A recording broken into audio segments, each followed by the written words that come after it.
Barkley, Kenny Smith, and Shaquille O'Neal. Normally, we would break down this game in depth, but there is a developing story that we need to address. The NBA is investigating racist remarks allegedly made by LA Clippers owner Donald Sterling in a phone call with his girlfriend. It's an audio tape obtained by TMZ. In that conversation, the man believed to be Sterling takes issue with his girlfriend posting a picture of herself with Magic Johnson and posting it on Instagram saying, quote, "It bothers me a lot that you want to broadcast that you're associating with black people. Do you have to?" He goes on to say, "You can sleep with them, you can bring them in, you can do whatever you want. The little I ask is you not to promote it and not to bring them to my games." The NBA has issued this statement. We're in the process of conducting a full investigation into the audio recording obtained by TMZ. The remarks heard on the recordings are disturbing and offensive, but at this time we have no further information. Wow. Shaq, I'll give you the first crack at this. You know, it's one thing to say something that's controversial, but it's another thing to say something that's very repugnant.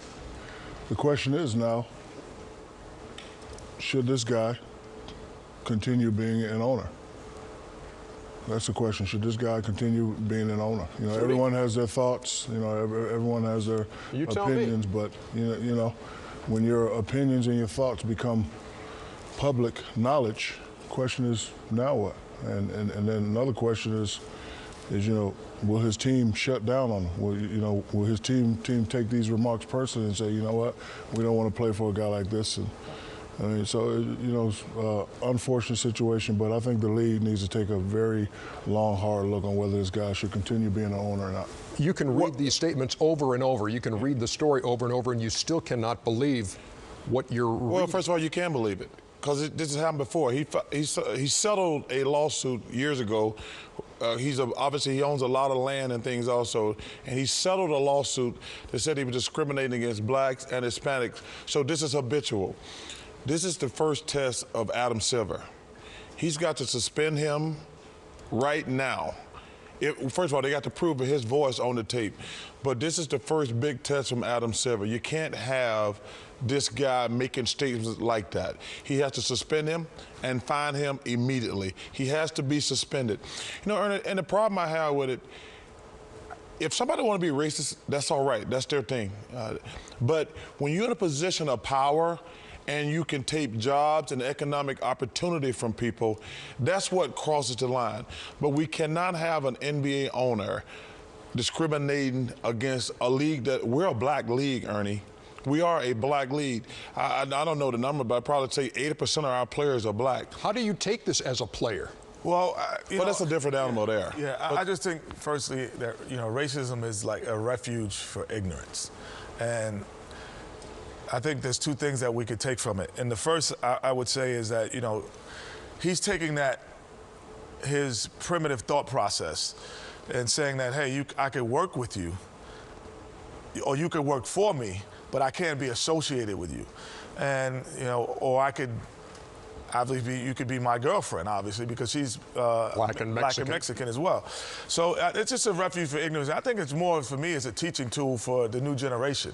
Because the new generation of players, new generation of I call it new educated, new wealth African Americans could take this as an educational standpoint and say, how do you deal with people like this who will still have this kind of Jim Crow thought process?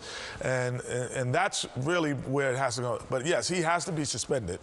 And Magic Johnson came out and tweeted, said he'd never go to another Clipper game. I can totally understand that.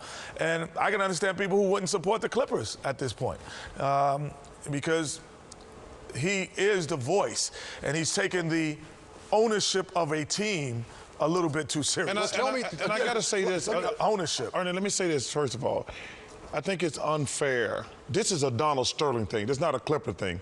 We have to separate the two because, listen, Doc Rivers, Blake, Chris Paul, that's their team. He owns the team, but we're not thinking about who owns the team as a player. We don't care who owns the team. But aren't you in this situation saying, look at the guy who's signing our checks. Yes. Look what he has to say, and look how he feels about us. And that goes from Doc Rivers to and I understand that, right but the team, but the team can't say we're gonna shut down because our owner's a jackass. I think the one That's thing not fair to the players. I think the one thing as a player, and this is why I'm saying a teaching tool is, you're a professional. And you have a craft that you had God-given, that you worked for.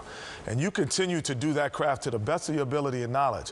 But when it comes time to re-sign with a team, that might be a team that you have second thoughts about playing with because of the type of or if you're a player in the league thinking about free agency. Yeah, because my whole thing is I am a professional, and I put myself in this position, not Donald Sterling.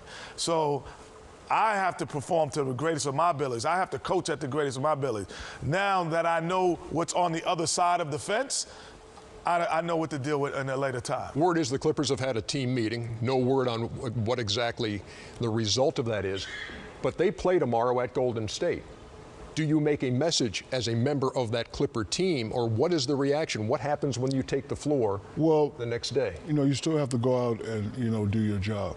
Donald Sterling is a one man, and I agree with Chuck, he owns the team, but, there's a lot more at stake. Fans going to be watching the game.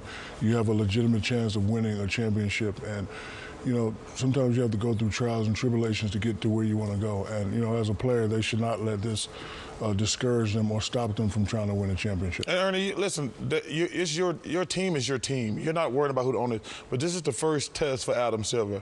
He has to suspend this guy. He got to, because like I said, this is habitual. He's already had the lawsuit for discrimination that he settled. So clearly he was doing something wrong.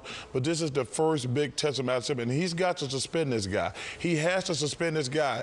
Yeah, without question. The NBA's investigation into this incident, into this reporting, it needs to be quick. Continues, and it has to be accurate. Yes. And so, but I mean, if it's true and if it's him, there's no place in the league for Donald Sterling in my mind. I agree with you.